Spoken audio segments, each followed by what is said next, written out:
Hey everybody, it's Jason Blaha here, and it's time for another breakfast with Blaha. And today I'm having steamed vegetables and beef.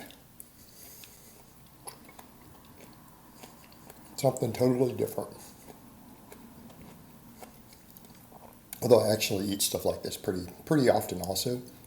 But let's talk about breaking our training up into 3-week blocks and why we do that, and examples of how we would do that in the conjugate system. Now, this is stuff that the Russians figured out a long time ago, Russian physiologists, for their athletes, is that a lot of things in the human body adapt in a 21-day cycle. And what we find with a lot of stuff we do in the gym, the lifting, you stall at 3 weeks, right? When you're giving a given training stimulus, you tend to stall at 3 weeks. You can progress and then it stalls. Now people say, well, why don't we treat novices the same way? Well, because novices aren't really like that.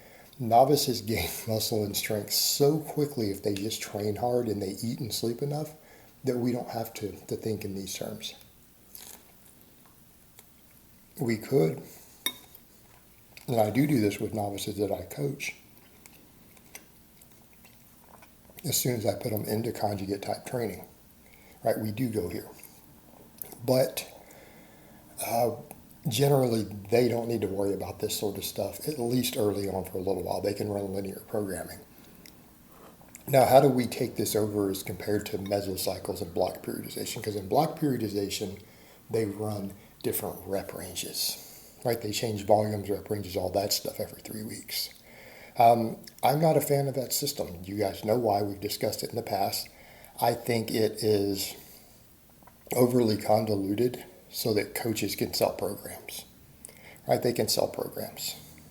And they're not really coaching if they do that either. A lot of people out there are like, well, I have 200 clients. No, you can't coach 200 people.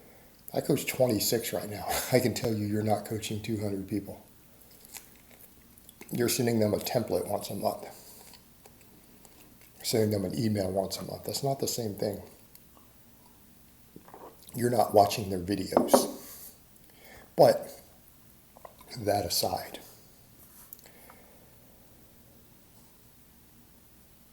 when we look at this, you can take someone like Simmons, who pretty much devised the modern conjugate system himself. And we owe him a lot for that. You know, he's noted that things work in 3-week waves. And so how does he approach this? Well, you don't do the same lift 3 weeks in a row, first of all, for max work. Now, you don't do the lift 3 weeks in a row for max work. It stalls if you do. And as he pointed out, they regress. And he has said, I've found my lifters do the same thing. So if you come in and do a heavy max bench or really heavy bench 3 weeks in a row, you make 3 weeks of progress and you regress. You go backwards. You lose strength. Which he calls it the Law of Accommodation. So he has people change lifts every week. Now novices, sometimes he's like, well, we can do the same lift 2 weeks in a row. We just don't do it 3. But in their case, you rotate max effort lifts. All right, say benching, for example. You could do a normal flat bench, right? You could do an ultra long pause. You can do medium grip, closed grip, wider grip outside of normal. You can do an illegal wide. You can do a floor press. Change to a different barbell. Do an incline bench, so on and so forth. They change the lift they max on, but we're still not looking at 3-week waves. He's just trying to avoid the 3 weeks by doing that. So where can we put the 3 weeks to really use it to our advantage? Well, speed work. We rotate speed work in 3-week blocks. Now, ideally, your 2 best things, if you have access to a lot of equipment, what does this mean? Well, it means you would change bars every 3 weeks. Like if you're sticking with only bands, for example, which, not always optimal to do continually, because bands beat you up and beat up your recovery in their own way. But you could change bars every 3 weeks. Okay. Now you can choose to leave these things flat, or you can choose to increase the weight in the 3-week waves and then reduce it again on the next one. Simmons likes to do it that way. Okay, you could change from bands to chains. This is arguably my favorite. You have both.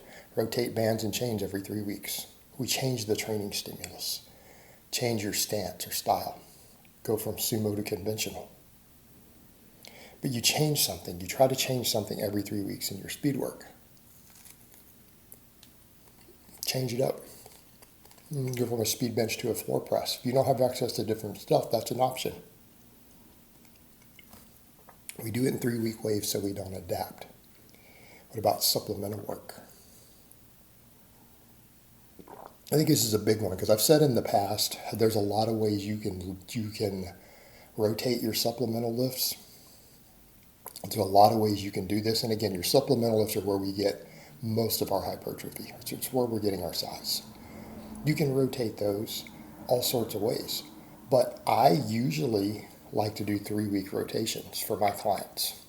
Right? I don't always do it that way myself on camera, but for clients, for the sake of consistency, I like to run stuff in 3-week waves. Let's say they have a chest weakness on the bench and they don't have a lot of equipment. We could rotate floor press with illegal wide bench because you don't want to run illegal wide bench more than about 3 weeks anyways, due to it accumulating shoulder problems.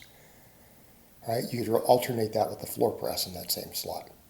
Same thing, people, if you're going to do weighted dips for people who need more chest, right? You could rotate dips with floor press back and forth in 3-week waves. This works very, very well. You could change from a barbell to a dumbbell, right? Let's say you've been doing floor presses in that slot. You could go to a dumbbell press, right? What if you've been doing incline bench in that slot? You can go to an incline dumbbell. Right? You can rotate these things through these 3-week waves.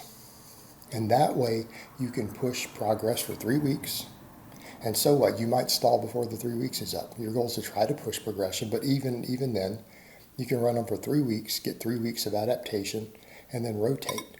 Because even then, what do we know? If you give the same training stimulus for up to 3 weeks, we get what's called a repeat bout effect. You still get a training response, it just diminishes towards the 3 weeks, and then you'll stall. So in other words, if you've been benching 3 sets of 10 with 185 pounds, right? You could make gains off of doing that exact thing for 3 weeks. Then after about 3 weeks, you don't gain any more muscle and strength. You just stagnate. You stay where you are, right? So you can make progress off of a given training stimulus. So it's not the end of the world if you stall before that 3 weeks is up. Right, as long as you're pushing the limits. But ideally, we get a stronger training response if we can make progress in that time. And that's one reason certain types of periodization in the past like to add a set. Right? Let's say they're doing 10s, they'll go 3x10, 4x10, 5x10 over 3 weeks, and then jump to their next rep range and cut down to 3 sets and build it again. They'll go up to maybe 5s, do 3x5, 4x5, 5x5. Right? So that they can try to progress volume in those 3-week waves even if they can't progress bar weight. Because again, it works. Tried and true methods by best coaches in the world.